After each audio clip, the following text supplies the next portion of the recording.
either they're slightly different from what they are, or when we talk, we see things that are normal.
Welcome to Strange Familiars.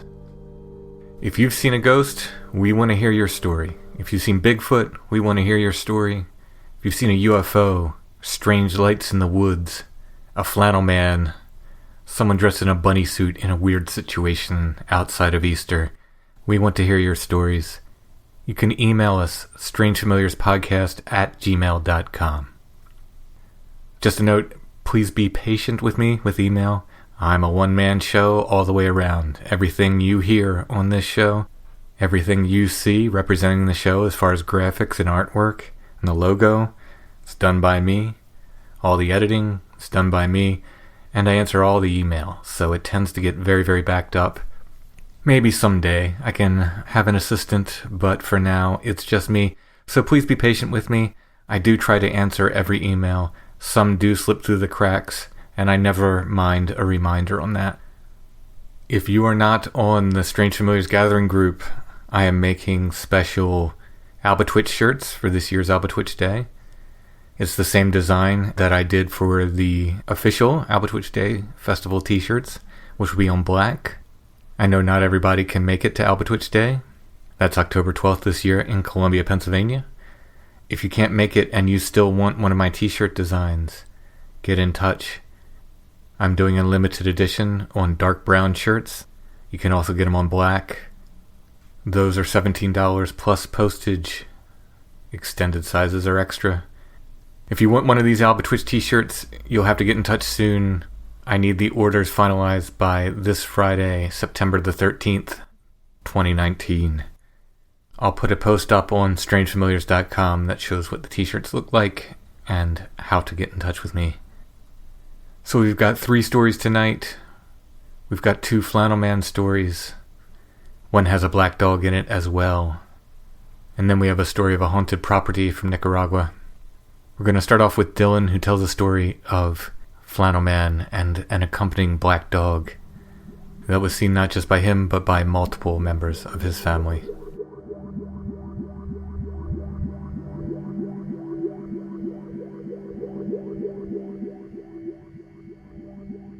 Okay, so tonight we're talking with Dylan, who, along with members of his family, has had a series of encounters with Flannel Man and black dogs.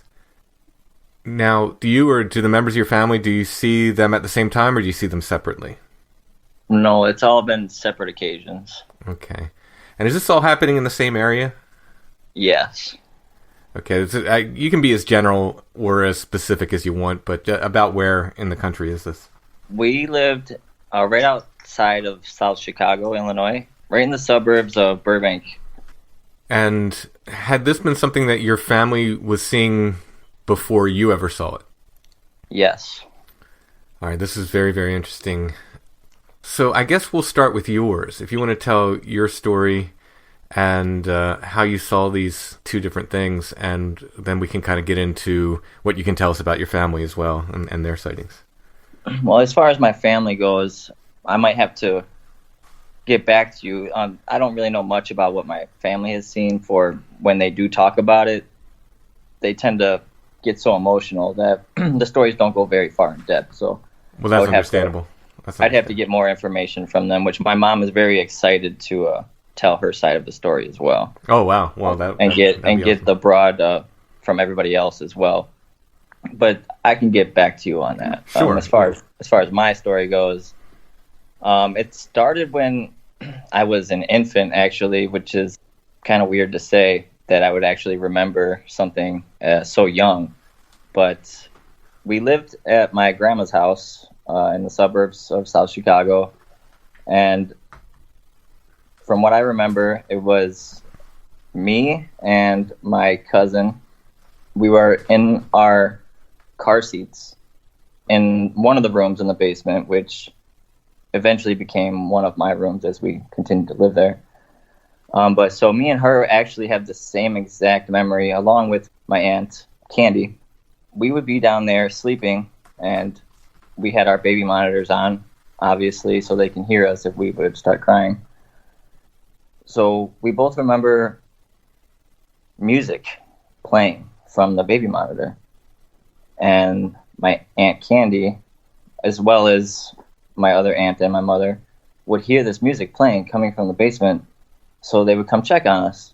And when they come down the stairs to come check on us, the music would stop. So they think, oh, okay, there's nothing wrong. We go back upstairs, and the music would start playing again. As this kind of weirded them out, they tended to stop leaving us down there. That was my first memory of somewhat what I've heard from your stories about the baby monitors and whatnot. As I got older, maybe 7 years old, I was into dinosaur books, so I would go to the library and buy big piles of dinosaur books. I was downstairs in the same room that the baby monitor occurrence, just, minding my own business, reading my books, and one of my best friends had a black German Shepherd mix of the sort, and I thought it was their dog. I see this dog come across my doorway, and I go, "Baby, what are you doing here?" Her name was Baby. And when she looked at me, the side of her face was pretty much zombified, I guess you can call it. It was not her. So I go, "Baby, what's wrong?" And I get up to go look at her, and she passed the doorway. When I came out the doorway, she was gone. So I continued to look down there for her. Obviously, she was gone. It was a very small space with an ice chest in it. But I continued to look around, and I opened the freezer, and at this point, I can't recall if I was dreaming or not. I very vividly remember I wasn't, but I opened up the ice chest, and there was just bags of, maybe my brain just wanted to believe something else. It could have been frozen chicken or anything, but my brain said it was body parts, and I flipped. I absolutely flipped. Ran upstairs. Like human body parts. Correct, yeah. So I ran upstairs, I told my mom, and, we continued to investigate, and there was nothing there. I can't recall why I thought there was body parts, but from my recollection, from what I remember, there was body parts. Whenever I tell the story to people and I tell them that part, I usually tear up, not in fear, but in the realness of what I saw. Mm-hmm. From there forward, I didn't really have much sightings or anything like that. However, every now and then, we would hear these loud footsteps coming up the stairway. But nobody was ever there. And one day, those footsteps and the dogs are just relentlessly barking at the bottom, they were at the top of the stairs, barking down, as if somebody was coming up the stairs. But nobody was ever there. From then on, my parents and my aunts, they have more to that, but I was so young, I don't really have much recollection. Right. However, one day I decided to go downstairs for whatever reason, and at the bottom of the stairs there was a pantry with a door, and there he was, the flannel man that you like to describe. He was standing with his overalls, plaid shirt, semi-long beard, just white, and he was standing there with this black dog. However, I wasn't scared of him at that point. I walked right past him, and from then on, I decided not to go into the basement. I wasn't scared of him or anything like that, but from the dogs barking and then from seeing his dog with, the face and the body parts that I presumed to see, I was completely finished with that basement. So the dog you saw him with was the same dog you had seen previously? Yes.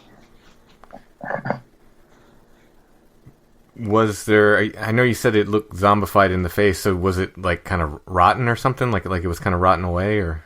Yeah, right. Anything strange about the eyes or anything? Not so much. No, it looked deteriorated, as if... I don't know if you ever played Resident Evil, but it looked like one of those dogs in a way. No. It was scary. It was a scary looking dog. But the second time I seen the dog, it was not zombified that way. Like the flesh was eaten away or anything like that. He was just a regular dog standing next to this man. And it was more just like he had lived there, or he was... I don't know what he was doing there. They would just stand there, and they were there. And as far as I know, from like my mother's partial experience that I know of, there was something to do with the other bedroom, that maybe he stayed in that bedroom or something of the sort. But they didn't like that room either. They would not go in that room. They decided to empty the room, and they just left it empty, shut the door, and never went back in that room. Oh, wow. So you saw him in the basement. Were you coming down the stairs and saw him? Right, yeah. And just decided to go ahead and walk by him? Right, because my bedroom, when you come down the stairs, like the other stories I've heard, it was like an L-shaped basement where you would come down. There was the square, pretty much, room, and then a hallway leading to the back, I would say, like, laundry room, where that chest was that I had opened. How close did you have to come to him? Fairly close. I'd have to say at least 4 feet, Wow.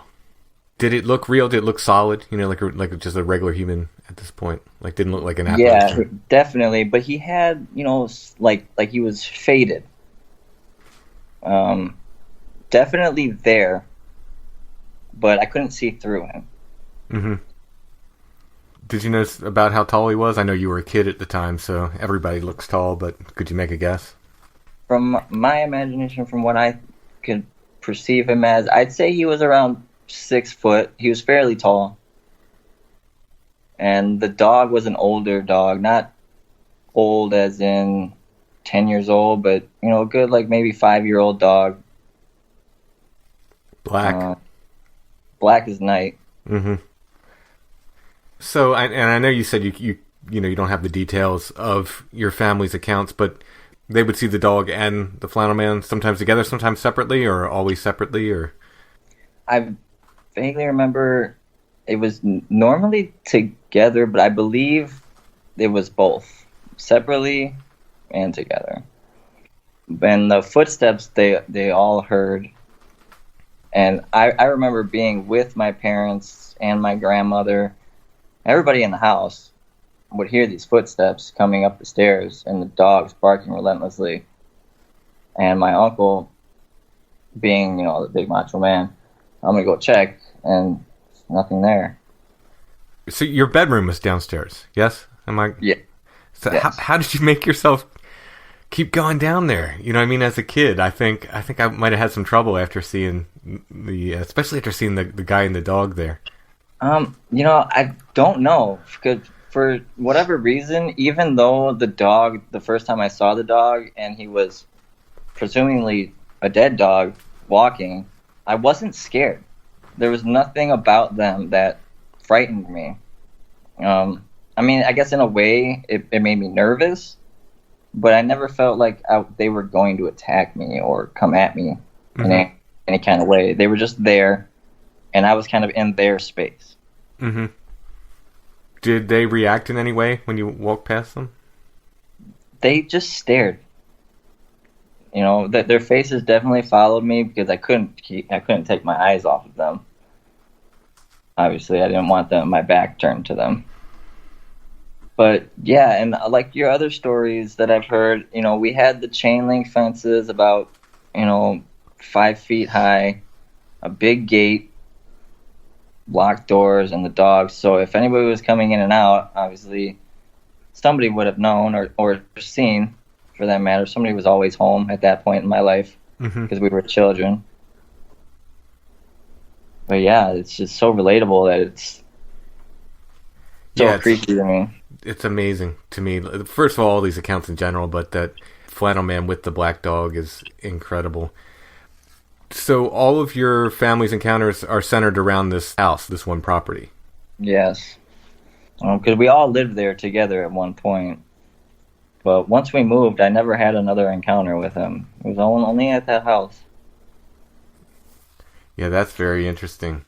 So it's kind of acting like a ghost in this case, Right. but the fact that so many other people have seen, you know, something of the same or similar description is just really, really interesting to me. Right, and he came off as sort of a lumberjack kind of worker because, I mean, in the suburbs of Chicago, you wouldn't really think, oh, there's a bunch of people cutting trees down, but at that time, I mean, early or late 90s, I should say, and early 90s, it was like a 10-year span that we encountered him.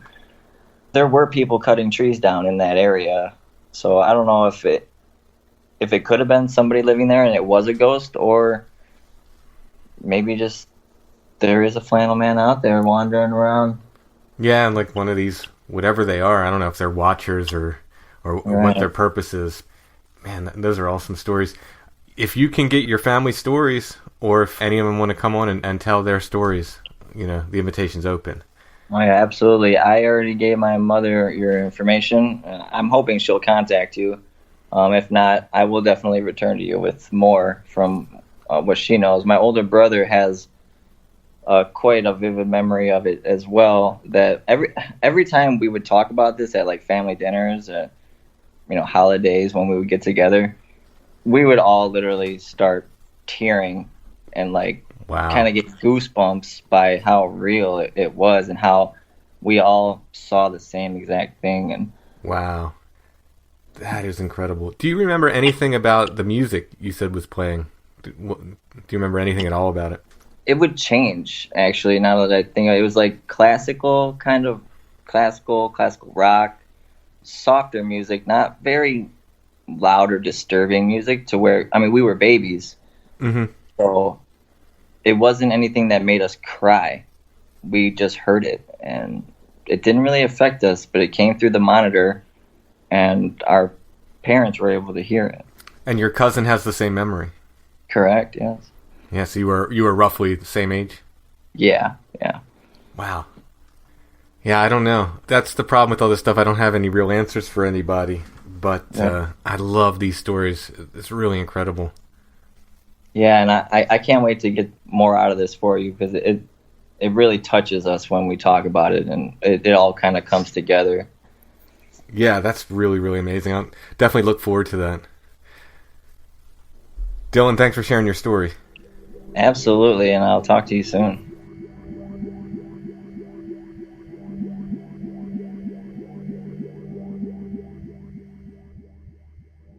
And now we'll go to Eddie, who has a story of Flannel Man coming into his room one night.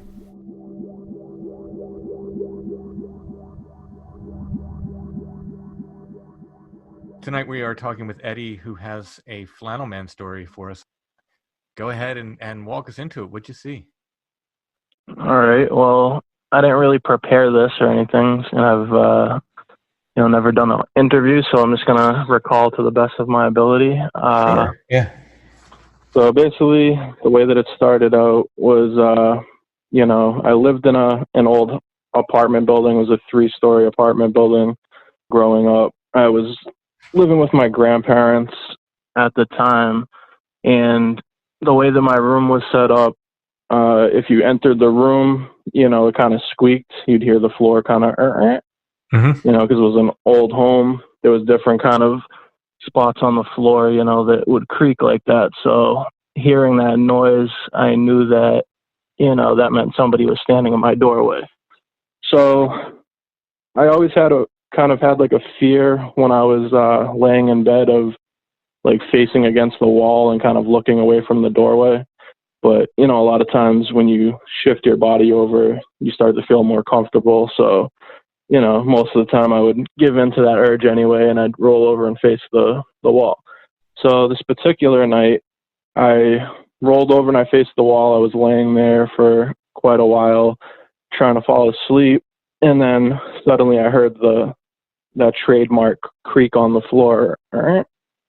So I rolled over like fairly quickly, just thinking that it was my grandmother who would typically, you know, come in, stand in my doorway and kind of just check on me.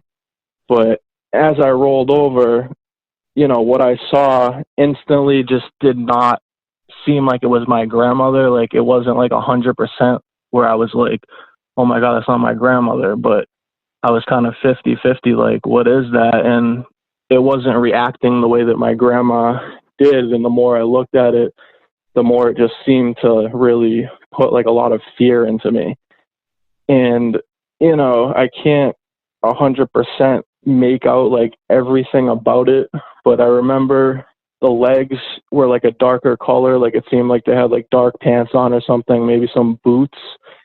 And I don't remember a color or anything, but I always remember thinking that it was like somewhat of like a flannel kind of shirt on, but like a darker color.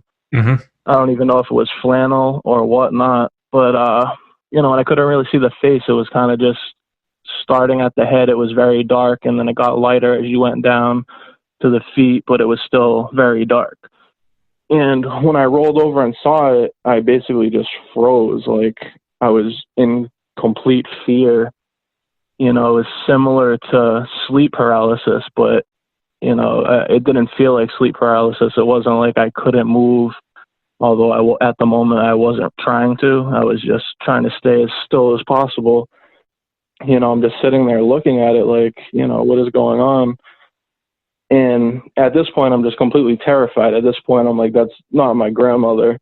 I was just like, kind of feeling like I was going to die. I didn't know what to think. So I did all that I could do, and I basically just kind of slowly rolled back over and faced against the wall, and was just basically like praying and hoping that it would just go away. And I just stayed there kind of looking at the wall. I have no idea how much time went past, but it seemed like quite a while. And then I remember hearing the creaking floor again, and then thinking in my head, well, either this thing has entered my room further and is probably going to kill me, or it's gone away. And I don't think the entire night I could like muster up the courage to turn back over and look. I just stared at the wall for the rest of the night, eventually fell asleep. The next day, I remember I had gone up to my grandmother and I said, oh, hey, did you come into my room last night and take a look at me? And she was like, no. And I was like, all right. And then I think it was a few days after that, I was telling a friend about it, and she could overhear me. And then she goes, oh, yeah, that was me. But I was just like, yeah, I don't think that was her. You know, I feel like she could just tell how scared I was. And she wanted to kind of like soothe me. Right. About what year was this, and about how old were you? I know I was less than 10. I was born in 85, so it was somewhere in the early 90s or maybe around 1990. This was in Somerville, Massachusetts. When you said, you know, you weren't sure if it's flannel, so did it have like a plaid or a check pattern in the shirt? I feel like it may have, but I really couldn't see it very clearly. It just seemed like it was the kind of material. It was more than the pattern. It was more just the material looked like a thick material. Mm-hmm. And I just kind of associated that with flannel. And then it was kind of like, growing older and, you start to remember less and less, especially like small kind of details like that, like something that was so dark that it was hard for me to see. As time went on, it just didn't really stick in my memory. And then when I heard about the Flannel Man, I was like, some of the stories are like exact to like what happened to me. Like, Oh yeah. I'm not sure about the flannel particularly, but it like kind of triggered it in my head. Like I was like, I feel like it was. But regardless, I mean, it was a heavy material. Yeah, he certainly acts similarly. If it's not, one of these similar things. Did you ever see him again? No, I never saw him again. I did have sleep paralysis one time, but I don't think I really saw anything. I just, felt completely helpless, and I was trying to move, and I couldn't move. And that was like more than 10 years after that. Mm-hmm. Did you ever have any other strange experiences in that? Did you say it was an apartment? Yeah, it was a 3-story apartment. Mm-hmm. Did you have it? Yeah, I did actually. If the more I think about it, I could probably think of a few, but one that comes to my mind is we lived on the 2nd floor, and on the 3rd floor, my cousin lived with his mother. And I remember one night trying to sleep. It was really late at night, and I kept hearing like, footsteps and floor creaking and all kinds of commotion, pretty calm type of commotion, but like, definite movement coming from the upstairs. And it was much later than, I had ever heard them be awake. So I had asked my grandmother the next day what was, my cousin and my aunt doing up so late last night. And she was just like, oh, they're on vacation. They're not even home. Mm. So that kind of freaked me out. Yeah, yeah. I mean, it's kind of unrelated, but I remember them telling me a story that back in the day, they used to never really lock the doors. This is in the city, but I guess just back in the day, they never used to lock the door. They just felt so safe until one day they woke up and there was a drunken sailor just sleeping on the couch in the living room. So, it sometimes makes me think like, if it had anything to do with that, like relating to, somebody just kind of walking in the house, but it's like this guy didn't look anything like a sailor whatsoever, but I can't help but cross the two stories and wonder if they have something in common. Sure, yeah. Have you at any time in your life before or since had an encounter in waking life or in dreams with what seemed to be a strange or supernatural or somehow just weird black dog? No. And you already answered my sleep paralysis question, so that's the other one on the checklist for Flannel Man. Wow, that's pretty neat. That's pretty neat. Yeah, thanks, man. It's kind of like since I was a child around that age, probably before the age of 13, I feel like I've never since had any type of real kind of experience like that. Mm-hmm. And when I was younger, I mean, I could probably go on for like days of just weird stuff that would happen, but some of it, like, I don't know if it's in my head or, what it was. The other thing about the early 90s is that's when I would say probably the majority of these Flannel Man accounts come from. I don't know what it was. Really? Yeah. Yeah, that's interesting. My wife's. So I don't know what's the deal is with that time period. I mean, I still get them, and I get them from a bunch of different times. And I get modern ones as well, but probably the bulk of the reports I've gotten have been in that early mid-90s period. The other two things that I can think of, I'm not going to get like too much into them, but basically most of these things that I had, I've had strange things like that. For example, where it's kind of like you're in your room, it's like you're going to sleep and it's almost like your dream merges with reality.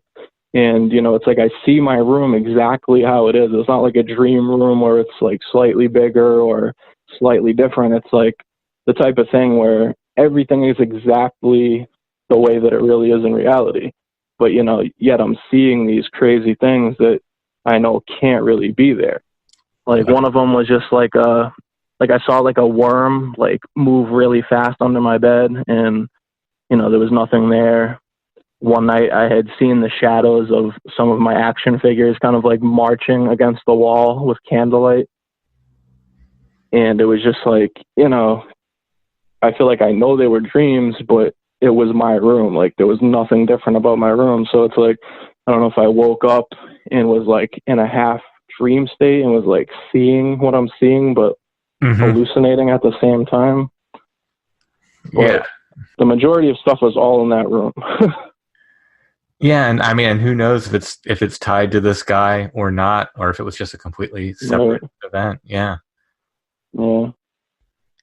But it was just so, you know, shocking to me when I heard such, you know, spot on descriptions of like the same exact thing. That's why I was like, you know, I have to tell somebody about this. Not that I haven't told, you know, hundreds of people in my life, but you know.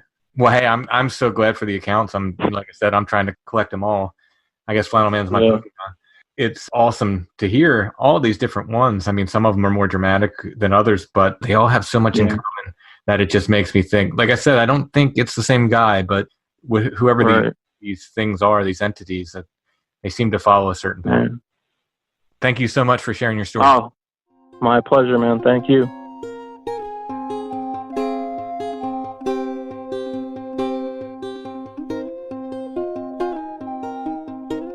I want to thank our patrons. Our patrons make Strange Familiars possible. We could not bring you the content that we do without our patrons. If you'd like to help us continue to make Strange Familiars, you can become a patron at Patreon. It's patreon.com/strangefamiliars. For just $3 a month, you can get extra episodes of Strange Familiars. We do at least one full extra episode for our patrons every month. We try to give other bonuses and content besides. We just started a Discord server for our patrons. It's a place to interact with other listeners and with the host of Strange Familiars. You can check out all the levels of support at Patreon. You can go to patreon.com/strangefamiliars. If you don't like the idea of a recurring subscription like Patreon, you can always help us with a one-time donation. Go to strangefamiliars.com, and in the show notes you'll see a paypal.me link. Another way everyone can help is by liking and subscribing to the podcast wherever you're listening, whether it's iTunes, Stitcher, YouTube, or wherever, and leaving us those nice 5-star reviews. They really help get the podcast in front of other potential listeners.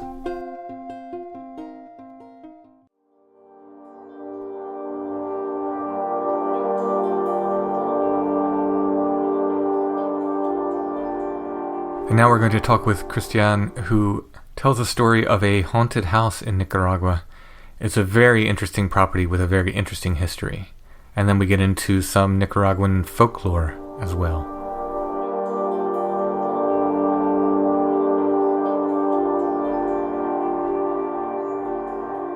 So we're talking with Christian, who has some stories of a haunted house, but not in America. If you want to just kind of take it away, give us the groundwork, and I'll ask questions as we go. Okay. I'm actually pulling up the message that I sent you because I'm trying to get everything in order. So basically, the house that I grew up in, I was born in the U.S. My family moved back when I was very young, around 7 or 8 years old. And we lived with my grandparents, my mother's parents, in a small town in the mountains of Nicaragua. The house itself is, oddly enough for a haunted house, I guess, it's not very old at all. It's on a hill overlooking a small mountain town, and the house itself was built in the 70s, I want to say.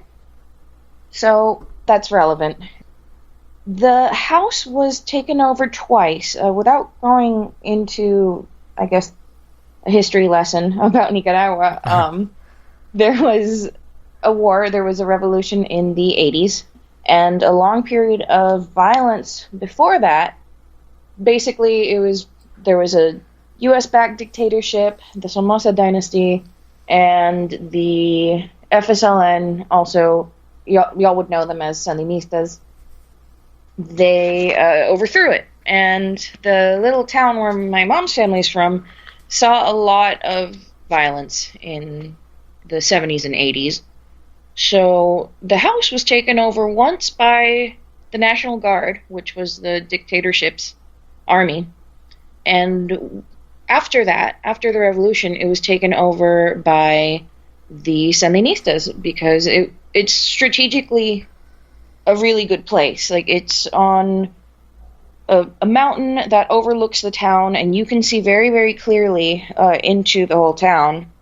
And the acoustics are kind of strange, so you can hear things too. Like, it'll be like half a kilometer away from the town, and you can hear conversations sometimes down there if the wind is right. It's really weird. So anyway, that house is big, it's beautiful, and a lot of it is just really standard, like, haunted house stuff. Before you get into that, can I ask just a couple questions? So when you say taken over, do they run your family out at that point? Yes, they did. Mm-hmm. Oh, yeah, I should have specified that. So my grandfather we're not a very lucky family. He was thrown into jail twice by the two different regimes. So when the revolution happened, I think, if I get my family history straight, he was put in jail for supporting the Sandinistas, and my grandmother left, and she sent her kids out of the country. She sent them actually to the United States. So it was, each time that it was taken over was because my grandfather was in jail, and they used it, whichever army used it as like a headquarter of sorts. Mm-hmm. So, yeah, my family was just gone. Now, you said your family still owns this house, right? Yes, they do. They returned, I guess it was given back to, I don't know the year for sure, but it was given back to them, and they've lived in it ever since. They still live there today. Haunted house stories aside, that's a super interesting history of, right? Yeah. Really, really interesting. Yeah, it's kind of, both my mom and dad's family have, and I guess this is pretty, to me it wasn't anything weird, because everyone in Nicaragua has war stories, I guess. Mm-hmm. Yeah, everyone had a family member who was on one side or another. But yeah, I guess thinking about it now, it is really interesting. Yeah, I guess if people are displaced all around you, maybe being displaced isn't so unusual. But we've been lucky enough where we live here in America that we don't experience that too often. So it's a pretty amazing story, really. Yeah, thank you. It's a pretty amazing house too. I wish I had photos to show. It's really, really beautiful. A lot of it is really 70s, but it's got a huge garden. We had all kinds of wild animals. We had deer and macaws, and I even had a little baby margay that one of the workers on my grandpa's farm found. They're kind of like an ocelot. They're just tiny. And someone found it, like, I think its mother had died, and unfortunately, little baby margay didn't make it. Sad. But yeah, no, it's a big, beautiful house, and it has all the, like, standard haunted house tropes going on. The whole house feels kind of eerie at times. Like, you feel like you're being watched. There are cold spots in some parts of it. And it's a weird thing. When I wrote to you this whole story, I checked in with some of my family members to, confirm some things, because I lived there really young, and, sometimes you don't know if you're remembering something or, I don't know, childhood imagination. But sure, yeah. I checked in with my sister and cousins, and they all, and also to, like, get some of their experiences. And everyone around my age group, like, agrees with me. Like, it was a really scary place. My mom and grandma don't. They say they've never experienced anything. My grandfather has. He would never say. But yeah, there's a couple of specific things that I actually just went over recently with my sister. There, objects moved around, and it's the only time that I ever really saw anything like. I've had other, like, I guess, paranormal experiences since, but I've never seen something quite like it. I remember objects being thrown. In particular, the one that really stands out to me was a hair tie. And that's because both my sister and I could confirm it, which is rare because she doesn't really believe in ghosts that much. We were playing one day as kids. She sets down her hair tie, can't find it. We're getting ready to leave the room, and all of a sudden I see it in the corner of the room, like above her head, and it's suspended there for just a second, and then immediately like shoots at her and hits her in the face. And I remember she and I just bolted out of that room. Wow. Like, and for whatever reason, never talked about it until recently. Huh. Yeah. And she's a very down-to-earth kind of person, which makes it all the more kind of wild that she'd confirmed that happened. And there's a couple of things I saw, which I remember. The first one is the one that just absolutely terrified me as a kid. I remember it was late at night. So, like a lot of bigger houses in Nicaragua it's built really open. And so there's like a open skylight and a little garden inside, kind of like a little courtyard. It's really pretty, with the bedroom windows that look out to it. But the bedroom windows were a textured glass, so you really couldn't see much through. Like, you could see shapes, but not any details unless you opened them. And one night, I must have been under 10 years old.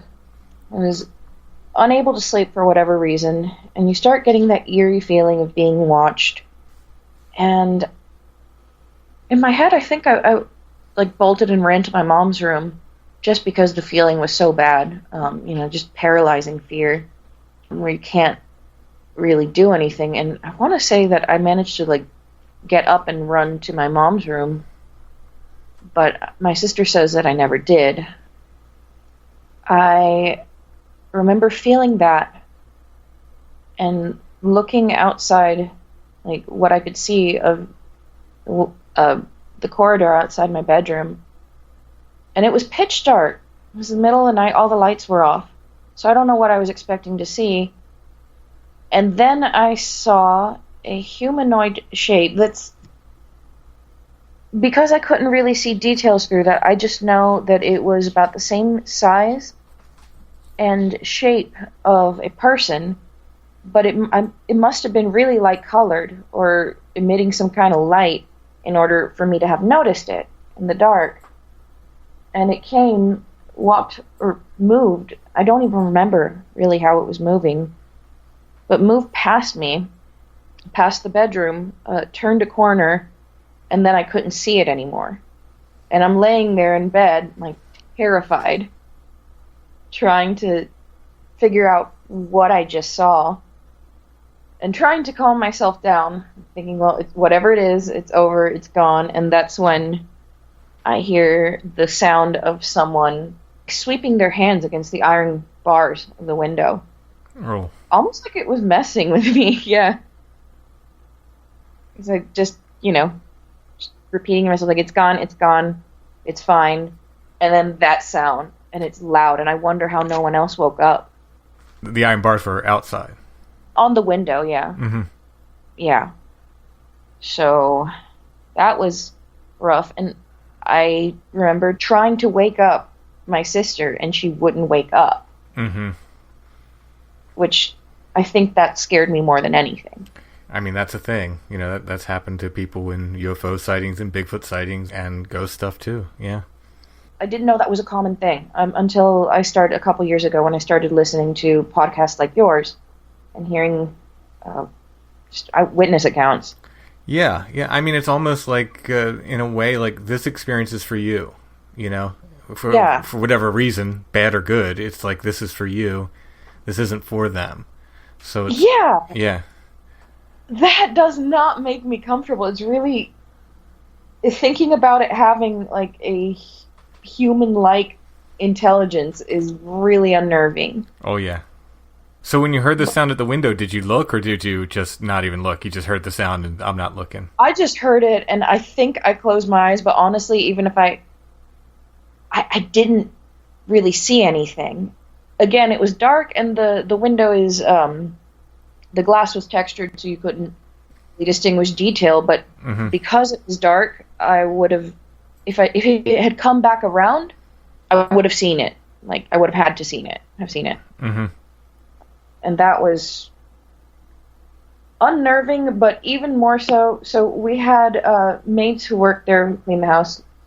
Sometimes, because the walk was long and some girls were from out of town, sometimes they would stay the night. And I remember, like, a year or two later telling one of them, and the two women just looked at each other, and the one girl was just like, well, we didn't want to tell you anything. We didn't want to tell you or your sister anything, because me and my sister were both fairly young. They didn't want to scare us, but there had been nights, like, when they had to stay there, when they stayed late and ended up staying the night there, that they would see a really similar thing. And the path that they say that it took was exactly the same path that I saw it take. Oh, wow. Yeah, leaving my grandfather's office, going around the bedrooms, and then going out around the front door. So I only saw part of that path, but they said they'd seen the exact same thing, like a white figure, not really distinguishable, just human-shaped and human-sized. So that wasn't great to hear. Yeah, it's almost worse when someone else confirms it. Yeah. Yeah, I'm like, oh, great. If I could have convinced myself it was my imagination, I think that would have been better, but... Yeah, or a dream or anything, you know? Yeah. Yeah. And that's also the thing, like, I know for sure it wasn't a dream, because it was too normal. Oh, sorry, that's my cat. It was too normal. It was really, really unsettling for a while. I asked everyone who lived in that house about these kind of things, and the overwhelming answer was, yeah, I've experienced something, whether it's a creepy feeling, or seeing something, or hearing something. My mom still, to this day, says no. But I do remember her saying to me later, when I was an adult, telling me about a time that she hired a local carpenter to come and fix the doors of my closet. And he was up in my room, and he starts looking around and saying, this house is so familiar. This place is so familiar. And my mom's joking, and she doesn't believe in any kind of paranormal thing whatsoever. And she just rolls her eyes and is like, please. Because even at that time, I was already telling her about ghosts and spooky stuff. And she just rolls her eyes and is like, please don't tell me someone got murdered in this room, because my daughters sleep here. And the guy, because it turns out, like, in the war, he had been in the house, like, for one of the two armies. And he just looks at her and he's like, oh, well, then I won't tell you. Oh, wow. Yeah. Yeah.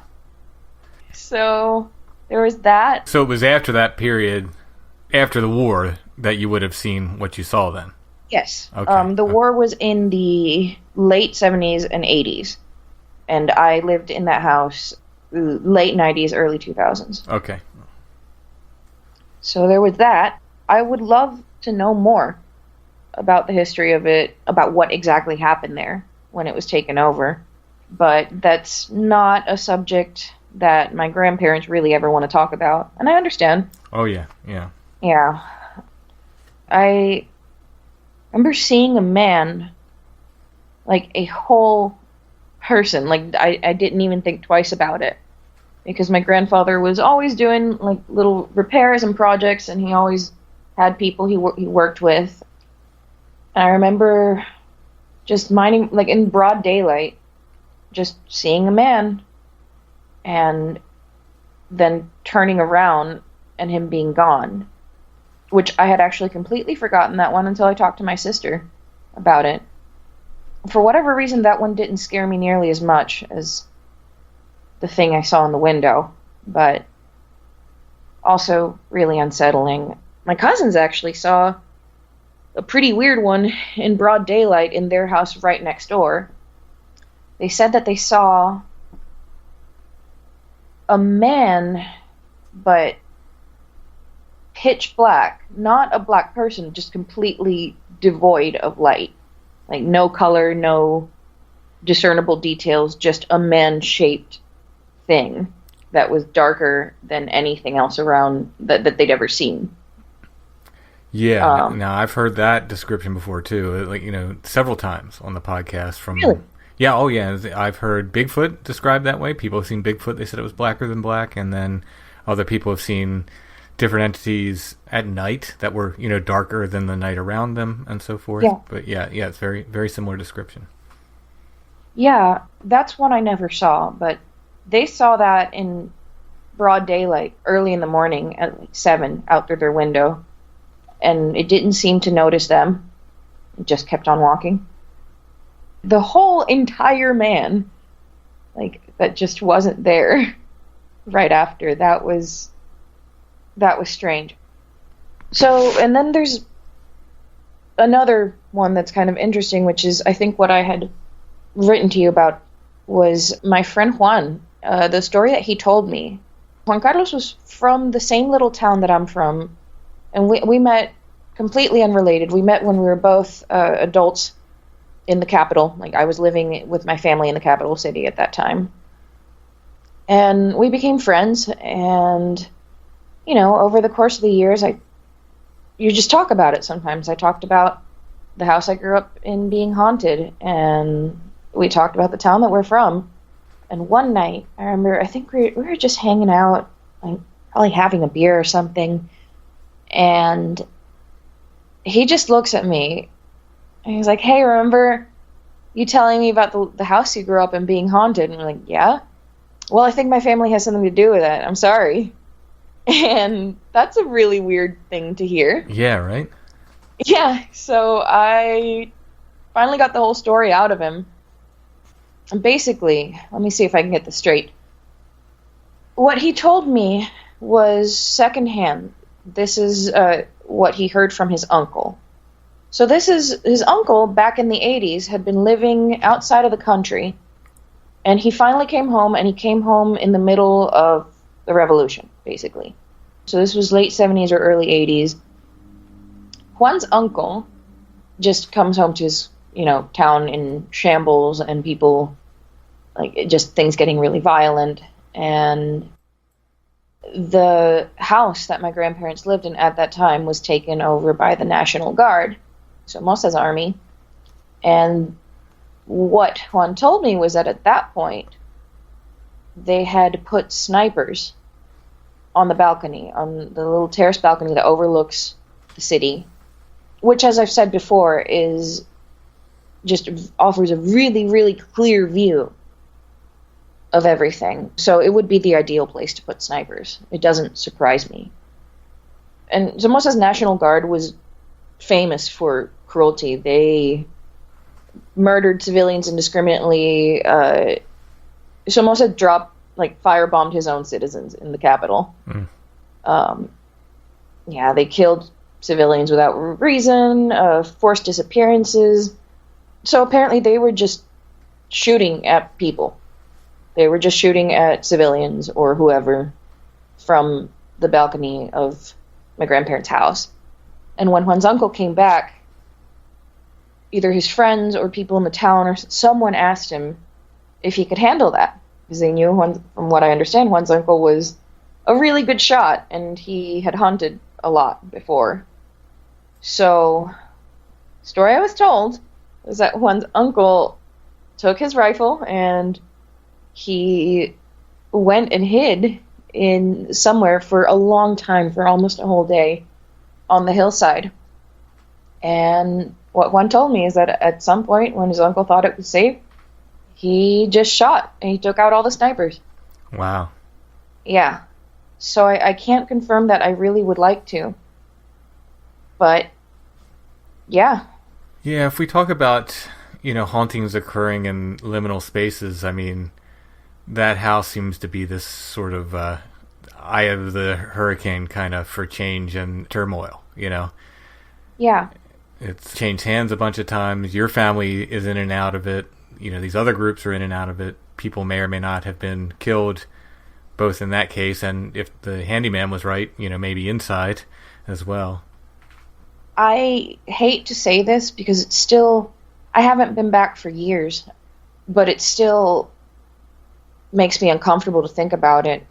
I am pretty much positive, there's no way that it could have been in that conflict, inhabited it and not have died there. Mm-hmm. There's no way. Mm-hmm. I think my grandfather told me that they weren't For the longest time, I thought in the creepiest room in the house, in the guest room, there's what I thought were bullet holes in a wall. I don't actually know if they are or not. My mom claims they aren't. They don't have an exit pattern, I guess. But I wouldn't know. Mm-hmm, I don't really know what bullet holes look like. But it's really, really eerie. Last time I went back as an adult, I was 22, and I knew I wouldn't be spending the night there. I don't like thinking about that. I know it's going to have to happen, but I don't like spending the night there. I have no desire to again. You kind of went through a list of the things you saw, and you said, well, that's all I saw. Does that mean there were things you didn't see but heard at times? Yeah. Yeah, there's... And again, I always wondered if this was a paranormal thing or just some of the weird acoustics of that house. Because it was very bizarre. In some rooms, you could be in a room next to someone and not hear anything going on. But sometimes you could hear someone talking at the far end of the garden from inside the house. So you really never knew for sure where anyone was just by hearing them. But I remember hearing a lot of whispers. A lot of, like, people talking just faint enough for me to not be able to make it out. Mm-hmm. And going back there as an adult, I didn't ever experience that again. And it's a huge house, and it's always full of people. I have a really big family. But that, and sometimes, like, the eerie, dead quiet, where you wouldn't even hear crickets chirping. You wouldn't hear anything. Right, yeah, the kind of silence that almost sucks all the other sound. Like, it seems like it's sucking the sound away, you know, it sounds... Yeah. Yeah.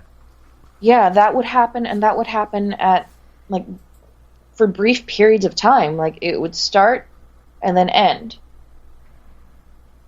And then just normal night sounds would happen. And I've never really experienced anything like that. Nor do I want to. But, yeah, objects moving, and it almost seemed sometimes playful, which makes me, you know, think of poltergeist activity and stuff like that, rather than ghosts. But sometimes, like, I remember I was telling my sister about a book I had been reading on folklore, like Nicaraguan folklore, and I don't know how to say it, which is actually an interesting subject. Some of, like, Nicaraguan folk legends and, like, spooky creatures are really, really interesting. But I remember telling her about the book I was reading and how scary it was. And I was specifically telling her about, like, there's a creature called the Segua, which is really similar to, like, skinwalker kind of stuff or witches. Mm-hmm. And I was telling her about that and how much it scared me. And I was describing the part that scared me the most, about how I think their teeth are plantain leaves, and for whatever reason that image really scared me. And that's when a mirror just dropped off the wall, and it was something that was, like, bolted really firmly into place, never had moved, nothing had ever fallen off, and it just crashed and didn't break. It just came down, made a huge sound, made me and her scream and jump, and didn't break. But little things like that would happen at the moment that I was either talking about being scared or feeling scared. Then something would fall or move or rustle or break. Almost like something was doing it on purpose. Right. Did you notice times that were more active than others? You know, it's during certain ages, when you were at certain ages, or did it seem to be fairly consistent, or just completely random? It didn't go on for a long time. It didn't go on heavily in my later teens, but it was mostly around the preteen years, which I know is really consistent with poltergeist stuff. Yes, it is, yeah. So between the ages of, like, 10 and 13, which at 13 is when I moved. Me and my sister and mother moved to the capital. And how much older is your sister? Did you say she was older? She's only a year and a half older than I. Okay, so you guys are both right in that pocket, you know, around the same time when this stuff is happening. That's very interesting. I'm not saying that's what it was, but it's just, it's an interesting detail. Right? And that's, again, like, there's so much of it that seemed like classic poltergeist, but there's also so much of it that was very classic haunting. Yeah, well, you wonder if you stack these things up. So you have this house that we were saying, like we were saying, it's this liminal kind of situation with this kind of dark stuff that happens there. And then you pile on, the girls at the right age for poltergeist activity, and et cetera, et cetera. I would say it being at the base of a mountain is probably pretty significant too. And really, is that a thing? I mean, I don't know that it's a thing. It just seems important. It seems like an important detail to me. It's not on the mountain. It's not in the town. It's kind of, again, it's that liminal thing where it's kind of this in-between place. But I never really thought of it like that, but you're right. Yeah, and you just wonder if it's just this, it had the right ingredients for a haunting or for a, combo poltergeist haunting, whatever was going on. You just wonder if that was just the right mix of ingredients for it to happen. I wonder sometimes about the scope, like what are the parameters of this? What are the limits of it? Because like I said, my cousins, when they experienced that like blacker than black, like dark figure, they were next door. They were in their house right next door. Mm-hmm. And other than that, they never experienced anything of that sort in their house because their houses were also quite new. The houses next door were quite new. Yeah, I'm not sure the age of the house. I think it's kind of a trope that houses have to be old to be haunted. Like, the more I talk to people, and I think Jeff Ritzman told me that apartments come out haunted more than houses. Because, again, it seems like they're these really liminal spaces where they got people moving in and out. Yeah, it's like, it doesn't surprise me at all when you're like, well, it wasn't very old. That, to me, is not a surprising detail at all. I don't think it matters. Yeah. I dread having to spend another night there, which probably won't happen for a little bit. But, even going back there as an adult, like, I remember telling myself, like, using the one bathroom in the creepy guest room, like, telling myself, like, it's fine, just use that bathroom. It's the closest one to where you need to be. Use that bathroom. You're an adult. And the whole time, I was in there, and just the feeling when someone's watching you, and couldn't do it. I couldn't do it. I ran out of there. Did you experience anything else when you went back as an adult, or just No, just that feeling. Mm-hmm.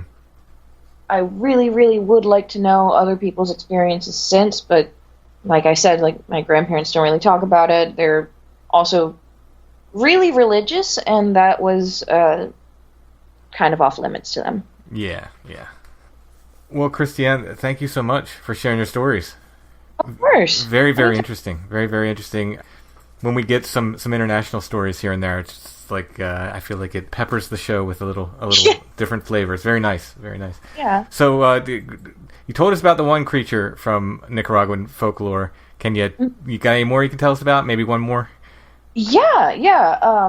So the Sagwa is my favorite one, which there's actually some more interesting stuff about that. It's kind of like I said, like skinwalker kind of thing. Mm-hmm. But she is supposed to be just a regular woman who can turn into that at will. I want to say there's some stuff about her taking off her human skin and storing it in a gourd or something similar under a tree, and then preys on men at night. Wow. Drunk men in particular. How was that spelled? Segua. It's spelled Cegua. There's really cool costumes during this one thing that's kind of like Halloween, kind of not. Mm-hmm. It's called Awisates, and they celebrate it in one particular region of town, region of the country, which is not where I'm from, but I'll send you a link to it. It's really cool stuff. This is like a folk mumming event, like people go around in costume? Yeah, it's great.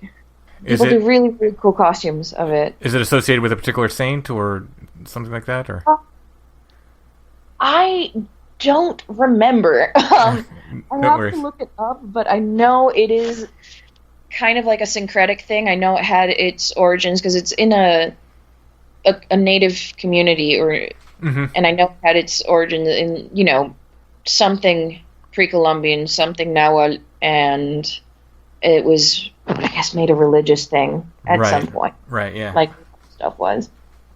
Then there's a couple other like local legends. There is the Galejo, which I feel like there's some other stuff like it in other cultures, but I don't recall. The Galejo, there's two of them. They're two big dogs. They're two big spectral dogs. One is white and one is black. Oh, neat. Yeah, it's different, I guess, depending on who tells it to you. Because I've heard some versions that say that the white Galejo is the good one, and the black Galejo is the evil one. And then I've heard, the black one will attack you, and the white one will, like, protect you and guide you if you run into them. But then I've heard other people say that if you encounter any of them, then they will drive you crazy. Like, just seeing them will drive you mad. Right. So, there's that, and I'm trying to think.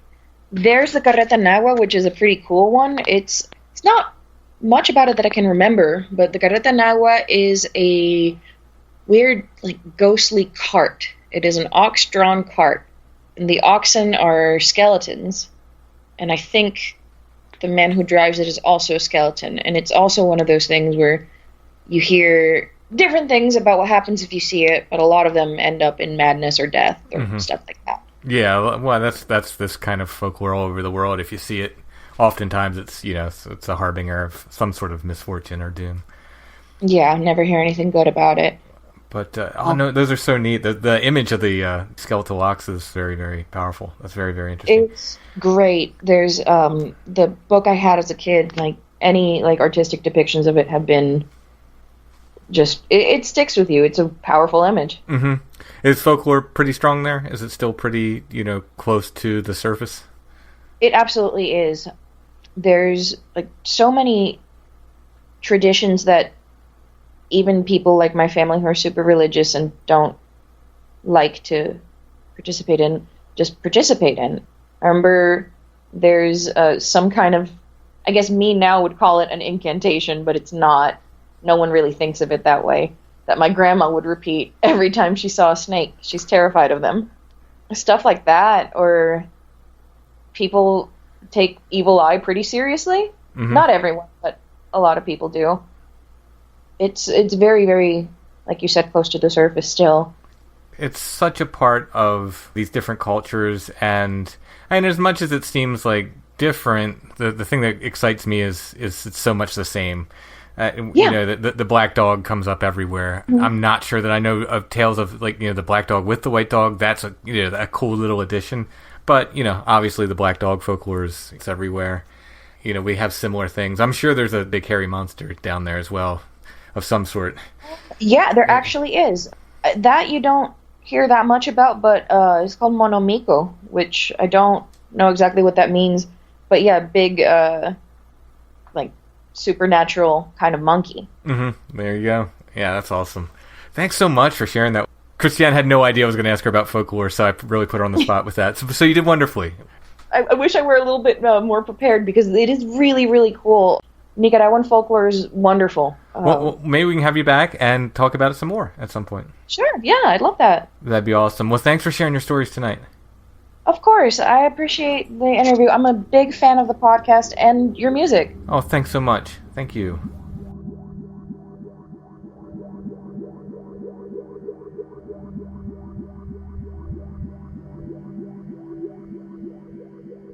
Thanks for listening, everybody. If you've been paying attention to the past few episodes, at the end we tagged on voicemail messages that we received. Some of them have just been weird, odd little messages. Some of them have been encounters. It's something I'd like to keep tagging on to the end of every episode, but we didn't get a voicemail this week. If you have a short encounter or a short message you'd like to leave us, you can leave a voicemail for us at 717-347-8554. Again, that number is 717-347-8554. We will be back soon with more Strange Familiars.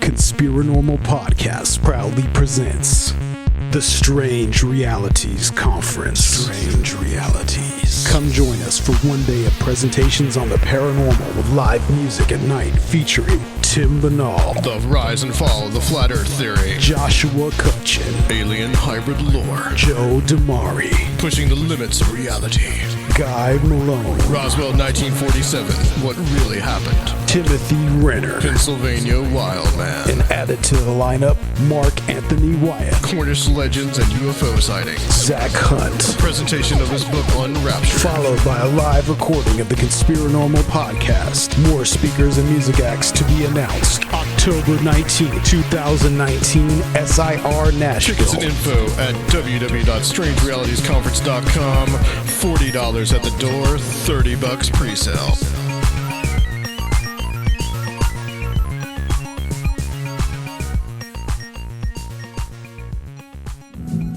Strange Amount Radio presents Podcast Alive, October 25th from 7 to 11 at the Manresa Castle in Port Townsend, Washington.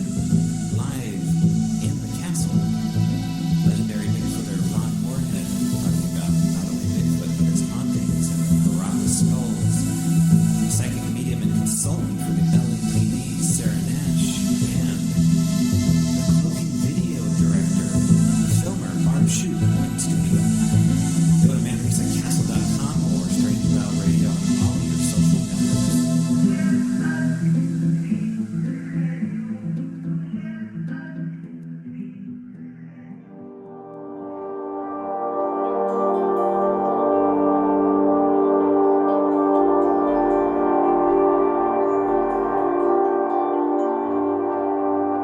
Strange Familiars is a production of Dark Holler Arts, music, books, art, podcasts, and more. darkhollerarts.com. Intro and background music is by Stone Breath. Go to stonebreath.bandcamp.com for more. We are on Facebook, facebook.com/strangefamiliars. You can also join the Strange Familiars Gathering group on Facebook. And we are on Instagram, @strangefamiliars.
Alice is a long time gone, my friend. Alice is a long time gone.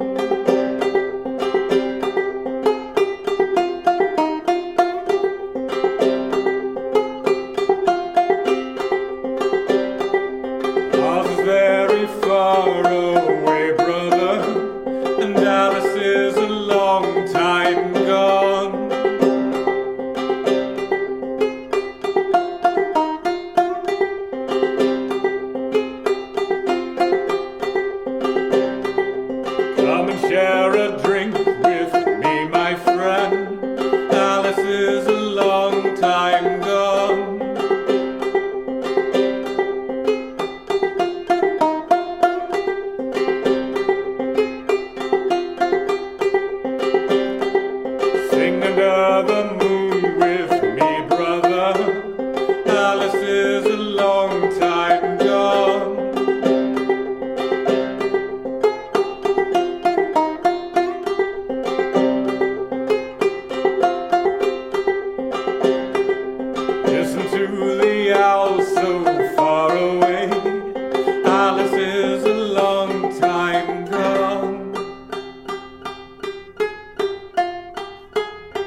is a long time